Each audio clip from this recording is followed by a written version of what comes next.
It's really easy for us jazz musicians to get lost in concepts, ideas, ways of thinking about stuff. But sometimes it's really just nice to be shown something. Today I'm going to show you 4 beautiful sounding two-handed piano voicings that you can add to your voicing toolkit and start integrating into your playing. But before we do that, if you're looking to improve your technique and expand your vocabulary, check out my Jazz Warmups and Etudes package. It's a set of 4 etudes based on 4 common jazz song forms: tune-up, autumn leaves, the blues, and rhythm changes. These things will expand your music vocabulary, they'll help you master transposition, and they'll deepen your rhythmic precision. And they'll unlock new ways of practice. They're really helpful. Etudes are a great way to build up your vocabulary and just improve in all areas of your playing. It's totally free. Click the description in the link. All right, let's get to it. When you're learning voicings, here are a few helpful tips for faster internalization. First of all, notice what the top note of the voicing is in relation to the chord that you're playing. If we're playing C major, okay, the C is the root of the chord, right? C major. So if you're playing a voicing like, my top note is the 5th. So just pay attention to what the top note is. And when you do this, start really hearing the top notes of your voicings. As you get more familiar with more voicings and more vocabulary, you can start comping melodically, meaning your top notes of your chords can have a sense of melody, like this.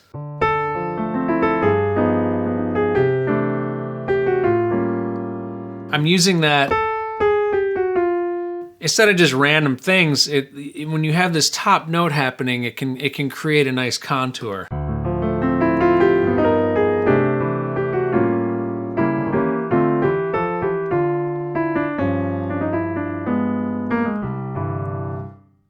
Get more into that later. The second tip is start building the muscle of learning these voicings using scale numbers in relation to the root of the chord, rather than letter names.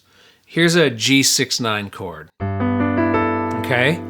Yes, these notes are B, D, E, and A. But it's much better to think about it as 3, 5, 6, 9. Now it's universal. If you have this as 3, 5, 6, 9, when you're transposing it, C, 3, 5, 6, 9, 3, 5, 6, 9, 3, 5, 6, 9. Also, you can notice the shapes of the voicings. That's a great thing to do too.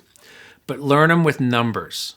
I also would recommend not only learning from bottom to top, but also seeing them as top to bottom, which goes along with our last tip of thinking of the top note of the chord or the voicing. Okay, so I'll play you the 4 voicings together and then we'll take a look at them separately. The 4 voicings are: number 1, 6, 9. 3, 6 in the left hand, 9, 5, root in the right hand. Beautiful. Okay, that's the first one. The next one is a dominant 13 voicing. It's a 6-note chord. Flat 7, 3rd, 13 in the left hand, and then 9, 5, also root on the top. It's all 4ths and then a tritone on the bottom. Just like the previous one, this is all perfect 4ths stacked from the 3rd. 3, 6, 9, 5. All perfect 4ths. Number 2. Okay, here's number 3. It's a dominant 7 altered. Again with the root on the top. We've got a 3rd, flat 7, sharp 9, flat 13, root. And the last one is what we call the Kenny Barron voicing. It's a minor 11. I love that.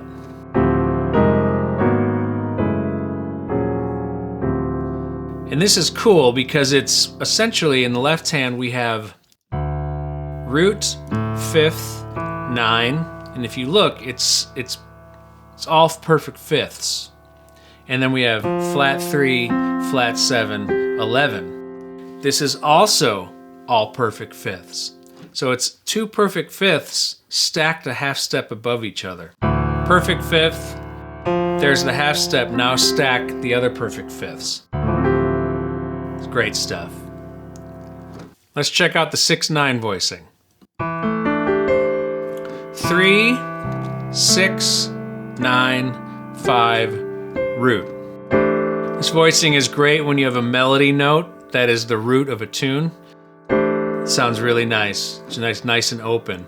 An example of that could be on Green Dolphin Street. So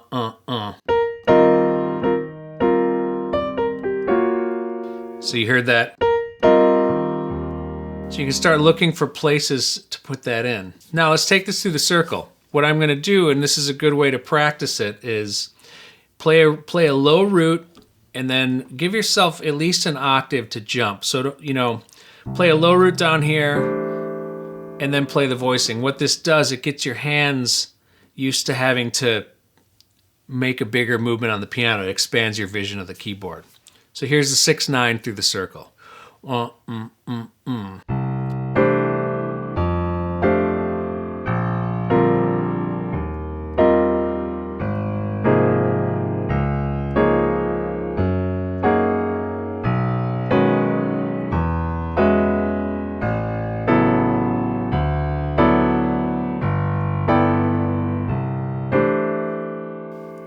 And again, always remember, try not to go below this, the C below middle C when you're voicing chords, because it'll get pretty muddy.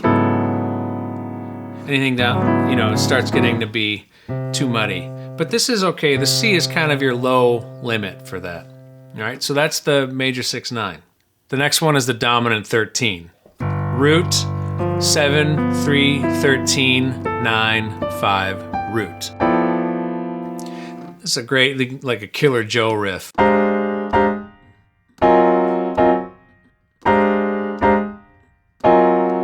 Okay, a lot of great things in the blues. You can apply this. It can even become a minor depending on the voicing, but focus on a dominant for now. So here it is through the circle. 2, 3, 4.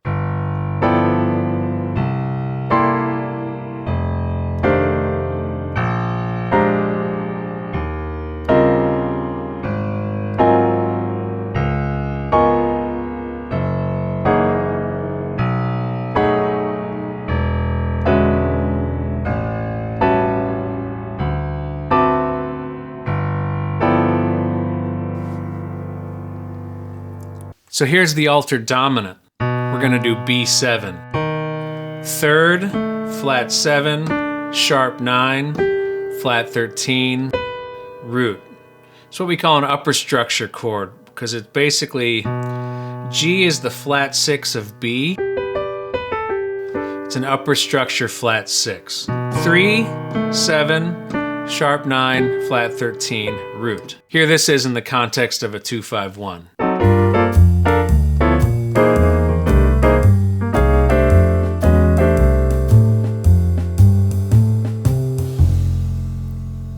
So here this is through the circle, starting on B7. 1, 2, 3, 4.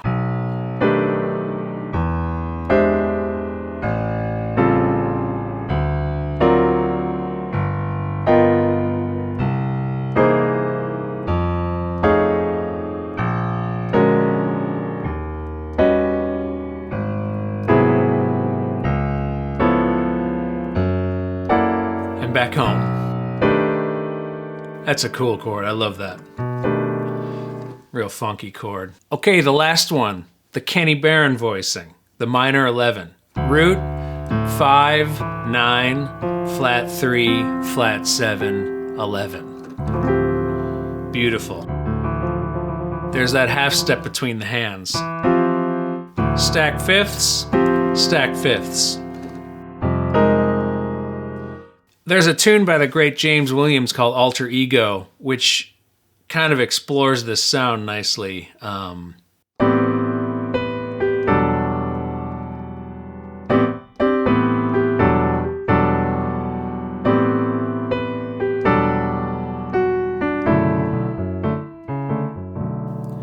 This is also a really cool thing to break up.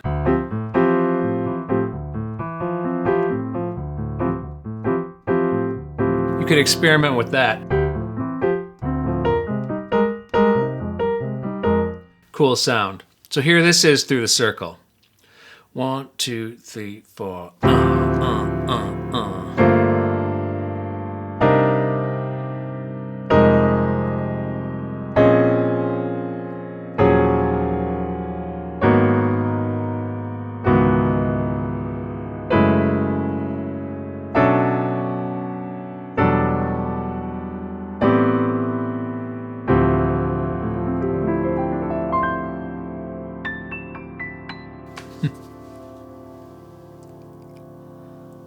So that's all of them. Simple video this week, nothing too crazy. Don't want to give you too much stuff, but check these out, and I hope they'll give you something new to get into your bones. So have a good one, happy practicing, and we'll see you in the next video.